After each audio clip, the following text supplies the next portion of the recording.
Here we go, number 4. So again, what are we trying to prove? What in the world do we have to try to prove it with? So now we're starting to get in some pretty advanced proofs, guys. This is getting a little bit crazy.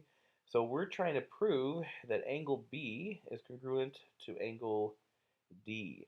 So let's find those. So angle B is actually going to be this guy right here. And again, the way it's marked, that actually means the angle at B. Okay? And then the angle at D would imply to be, of course, the uh, the acute part, the interior part. So if I want to prove those two triangles, or sorry, these two angles are congruent, what do I really have to prove? Well, if you look at what I've been given, um, which I'll mark, let's say in, let's mark it in red. I have AC perpendicular to BD. So AC perpendicular to BD, which means that guy has to be a right angle. EF perpendicular to DB, which means angle 2 is also a right angle. I have AC congruent to EF, so AC congruent to EF. And I have the angle at A and the angle at E are congruent. Angle at A and the angle at E are congruent. That's how I've been given. So how in the world am I going to prove these angles are congruent um, if I haven't been given any like numbers? But wait a minute, look what I have been given. Okay, and hopefully you guys are catching on. Uh, what I've been given is actually enough information to prove the triangles, which B and D are a part of, are actually congruent. Look at this. If I can prove, and I'm remarking this in green, so if I can prove that this triangle that I marked in green is congruent to this triangle, which I'm marking in purple, the angles at B and D have to be congruent too. That's the definition of congruent triangles. That's that CPCTC garbage that I was talking about earlier in class. If I can prove the triangles are congruent, then all the angles, all the side lengths are congruent too. That's how I'm going to do it. So I'm actually going to prove the triangles are congruent.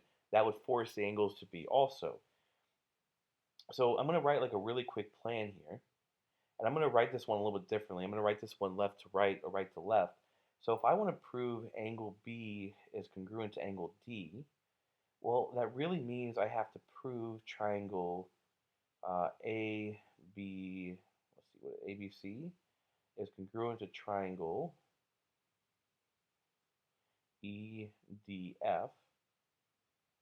Because if those triangles are congruent, then the angles have to be, which means I have to meet a condition. And if you're looking here, I have angle, side, angle, angle, side, angle, which means I just have to prove that I have an angle, side, angle that's congruent in two triangles, which I think I do. Um, I have one angle that's been straight up given to me.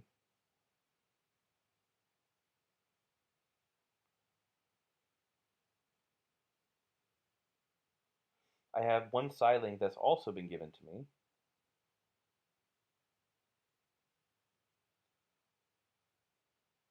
And then I have another side length that looks like it's going to result from the definition of perpendicularity. That's going to be what, like angle 1 and angle 2. Now there's going to be some more steps involved. This is just a rough draft, but this is how it's actually going to shake down. If I use, so I'm going to start, let me go and start. I'm going to start actually right here. If I prove angle side angle, and both triangles are corresponding and congruent, that would force the triangles to be congruent. If the triangles are congruent, then bam, those angles that I wanted from the very beginning are congruent too. So let's do it. Let's get into this. So let's see. I wrote the last one as a flow. I think I want to write this one as a flow style too. Um, just kind of switch things up on you instead of just alternating.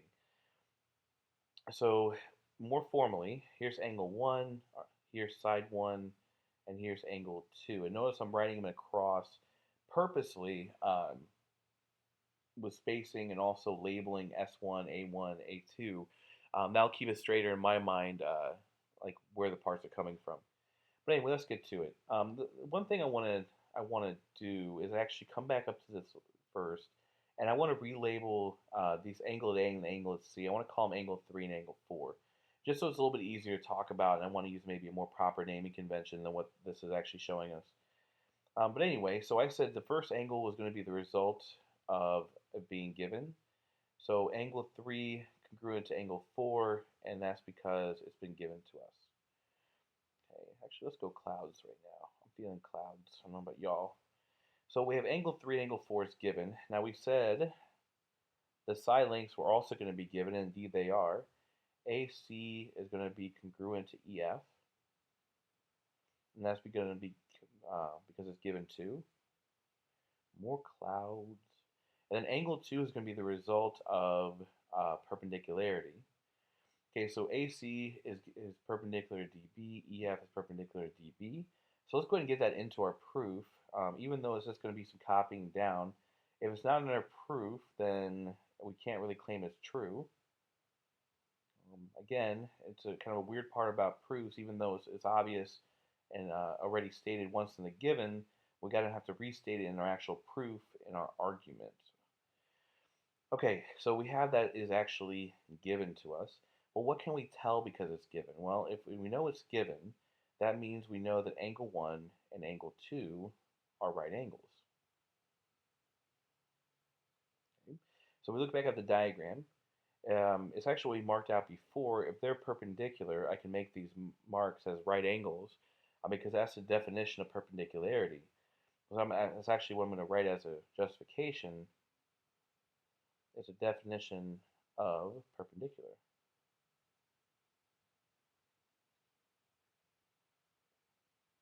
Clouds. Okay, so if angle 1 and angle 2 are right angles, that means the measurement of angle 1, measurement, oh, Mr. Collins, what are you doing? Is 90 degrees, and also the measurement of angle 2 is 90 degrees. And that's because that's what it means to be right angles.